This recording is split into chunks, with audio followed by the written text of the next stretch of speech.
ఓటుకు నోటు కేసులో ఇవాళ కీలక పరిణామాలు చోటు చేసుకునే అవకాశం ఉంది. ఇప్పటికే ఈ కేసులో లోకేష్ డ్రైవర్ కొండారెడ్డికి తెలంగాణ ఏసీబీ నోటీసులు జారీ చేసింది.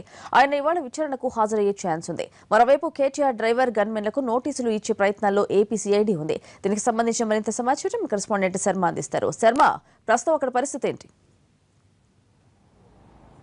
ఆంధ్రప్రదేశ్ తెలంగాణ ప్రభుత్వాల మధ్య చిచ్చు రేపినటువంటి మూడు కీలకమైనటువంటి కేసులు హైదరాబాద్ చుట్టూ తిరుగుతున్నాయి.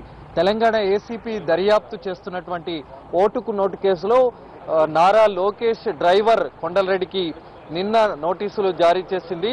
రేవంత్ రెడ్డి సెబాస్టియన్ కు డబ్బులు ఇచ్చేటువంటి రోజు, ఆ రోజున డ్రైవర్ రేవంత్ రెడ్డి డ్రైవర్లతో పాటు గన్మెన్లతో పాటు కొంతమందితో కొండలరెడ్డి మాట్లాడాడన్న దానికి సంబంధించి 160 సిఆర్పిసి కింద నోటీసులు జారీ అయ్యాయి. ఇవాళ విచారణకు హాజరు కావాలి. ఆ రోజున ఎవరెవరితో మాట్లాడాడు, ఏ అంశాలకు సంబంధించి మాట్లాడాడు అన్న దానిపైన ఆయన స్టేట్మెంట్ను ఏసీబీ రికార్డ్ చేసేందుకు సర్వం సిద్ధం చేసుకుంది. అయితే 10:30 తర్వాత కొండలరెడ్డి ఏసీబీ కార్యాలయానికి వచ్చేటువంటి అవకాశం ఉంది. ఇప్పటికే దానికి సంబంధించినటువంటి అధికారులు కూడా లోపలికి వెళ్లారు. మరోవైపు ఆంధ్రప్రదేశ్ సిఐడి నిన్నటి నుంచి అత్యంత నాటకీయ పరిణామాల నేపథ్యంలో కేటీఆర్ డ్రైవర్ అలాగే గన్మెన్ కు నోటీసులు ఇచ్చేటువంటి ప్రయత్నంలో ఉంది. రాత్రంతా కూడా క్యాంపు కార్యాలయానికి అలాగే కేటీఆర్ నివాసానికి వెళ్ళినప్పటికీ కూడా అక్కడ డ్రైవర్ అలాగే గన్మెన్ వాళ్ళిద్దరూ కూడా లేకపోవడంతో వెనుదిరిగారు. ఇవాళ ఆ డ్రైవర్ గన్మెన్ల ఇంటికి వెళ్లి నోటీసులు ఇచ్చేటువంటి అవకాశం కనిపిస్తుంది. ఓటుకు నోటు కేసులో మత్తయ్య జెరూసలంను వీళ్ళిద్దరూ కూడా డ్రైవర్ గన్మెన్లు బెదిరించారన్నది వాళ్లపైన అభియోగం. రేపు విజయవాడలోని సిఐడి కార్యాలయం ముందు హాజరు కావాలంటూ ఆ నోటీసులో స్పష్టంగా పేర్కొంది. మరి ఇప్పటి వరకు కూడా నోటీసులు ఇవ్వలేదు. ఇవాళ ఎట్టి పరిస్థితుల్లో తాము నోటీసులు జారీ చేస్తామని సిఐడి పేర్కొంటుంది.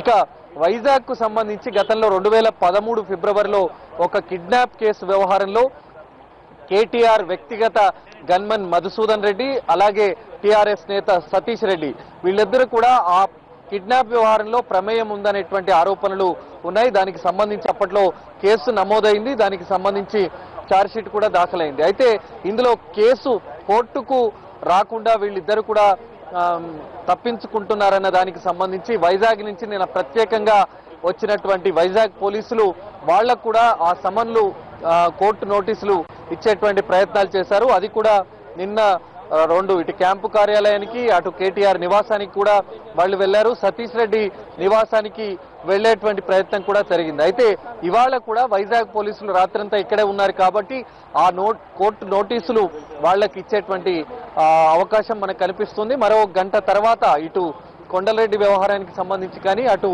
ఆంధ్రప్రదేశ్ సిఐడి వైజాగ్ పోలీసులకు సంబంధించినటువంటి విషయాల్లో ఒక క్లారిటీ వచ్చేటువంటి అవకాశం మనకు కనిపిస్తుంది.